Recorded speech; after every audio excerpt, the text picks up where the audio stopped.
तुम पिशाच राज होने का दम भरते हो,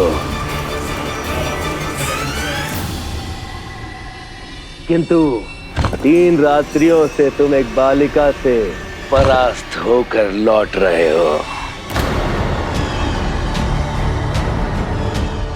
कोई क्या उपहास करेगा तुम्हारा? तुम तो उसके भी योग्य नहीं लगते। मुझे तो लगता है तुम्हें तलातल वापस लौट जाना चाहिए। उन गांव वासियों को तलातल में खींचना तुम्हारे बस का प्रतीत नहीं होता है। मेरे ही बस का है कि तुम मैं अपना दम पी जाओ पिशाच राज, शब्द सरलता से निकलेंगे। इस कार्य में बिना सफल हुए मैं तलातल नहीं लौटूंगा।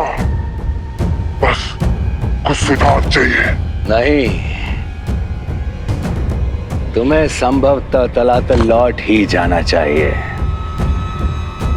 पिशाच राज, यदि कुछ ऐसा हो कि तुम यहां से तलातल तक आवागमन ही नहीं कर पाओ, तो क्या होगा? तुम बिल्कुल असहाय हो जाओगे। क्यों? सही कहा ना मैंने?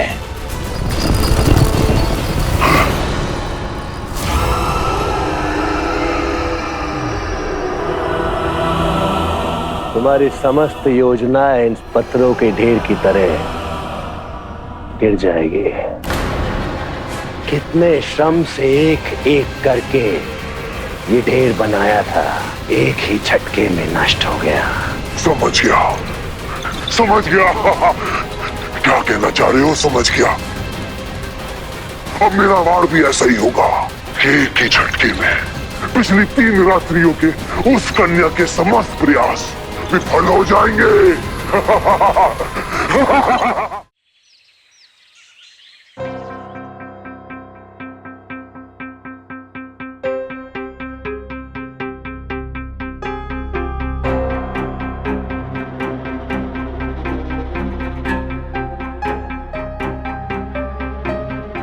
यदि मेरी सुबह इसी प्रकार आरंभ हो, पिताश्री भोजन ग्रहण के समय डांटने के लिए ना हो, तो सब मंगल ही मंगल समझो।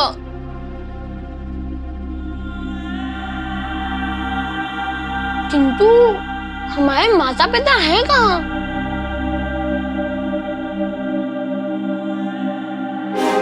वैष्णवी, हम भी चाहते कि तुम्हारा ताप शीघ्र उतर जाए।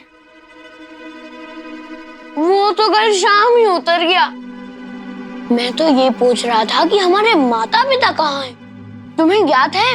वो अभी शीघ्र आ जाएंगे चंद्र। सहानुभूति है तुमसे। बताओ, कहाँ किस कोने में खड़ा किया था तुम्हें? शयन कक्ष में, गलियारे में, या किसी और स्थान पर? क्या? खाना खाते हुए सो रही हो तुम। ये तो रात्रि में ना सोने के लक्षण है। जब भी मैं कोई त्रुटि करता हूँ तो माँ मुझे भी सारी रात्रि एक कोने में खड़ा कर देती हैं।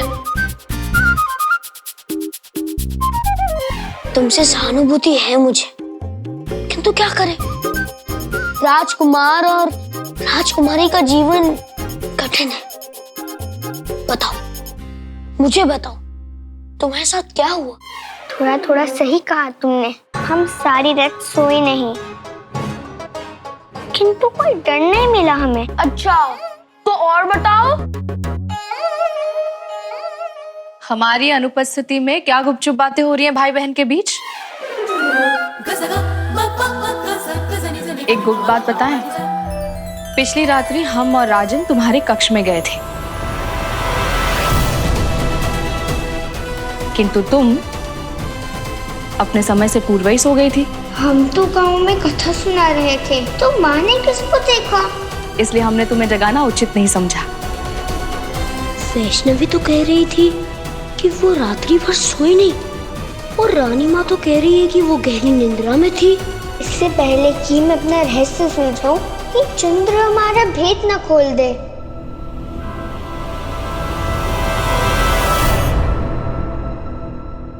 चंद्र, तुम्हारी थाल में ये लड्डू कैसे बचा रह गया?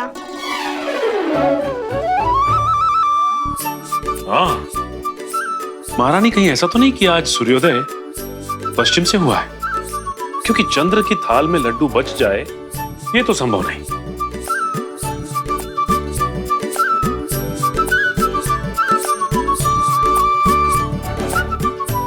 क्या करे, लड्डू के प्रति मेरा प्रेम ही कुछ ऐसा है।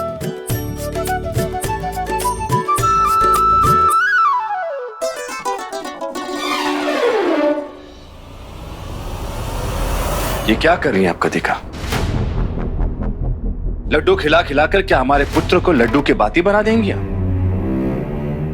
हमारा पुत्र राजकुमार है और राजकुमारी लगेगा, है ना? जी, उचित कह रहे हैं आप। दोष तो आपके राजकुमार का है ही नहीं, दोष तो वस्त्रों का है जो 2 माह में छोटे हो जाते हैं, है ना? तो क्या? हाँ, राजकुमार है और राजकुमार के कपड़े 2 माह में पुराने हो ही जाते हैं, है ना? वैसे एक बात बताइए, कौन सा पिता पुत्र के निवाले गिनता है? एक माता पिता को ऐसी बातें शोभा देती है क्या? दीजिए। शोभा तो ये भी नहीं देता कदिका कि हमारा पुत्र बकरियों के बाती सदैव अपना मुंह चलाता रहे। भोजन शैली सुधारिए इनकी, अन्यथा समस्त राज्य इनका उपास करेगा। और शरीर क्यों बढ़ाना? बढ़ाना है तो इनकी बुद्धि बढ़ाइए, बल बढ़ाइए, साहस बढ़ाइए, शस्त्र कौशल बढ़ाइए। शेष आप पे है।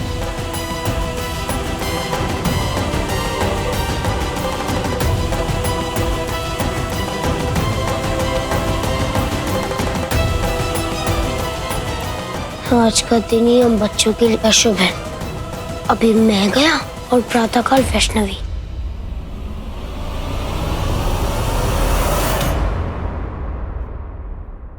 क्या कहा पुत्र? कुछ नहीं माँ, मैं तो बस ऐसे ही।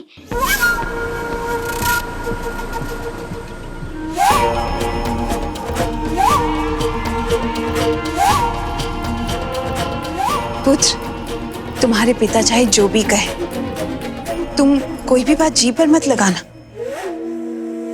तुम्हारी माँ अभी जीवित है, कोई कुछ नहीं कह सकता, इसलिए जितने लड्डू चाहे उतने खाओ।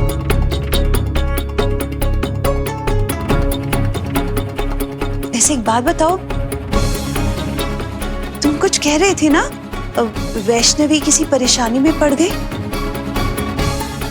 वो प्रातःकाल जलपान के समय थोड़ा थोड़ा सही कहा तुमने। हम सारी रात सोए नहीं, किंतु कोई डर नहीं मिला हमें। एक गुप्त बात बताएं, पिछली रात्रि हम और राजन तुम्हारे कक्ष में गए थे, किंतु तुम अपने समय से पूर्व ही सो गई थी, इसलिए हमने तुम्हें जगाना उचित नहीं समझा। वैष्णवी ने महिपाल को 10 दिनों के लिए महाराज से लिया है। पिछले 2-3 दिनों से महिपाल उसके लिए दौड़ भाग कर रहा है। इतना व्यस्त तो मैंने उसे आज तक नहीं देखा। वैष्णवी अवश्य कुछ कर रही है, पर क्या?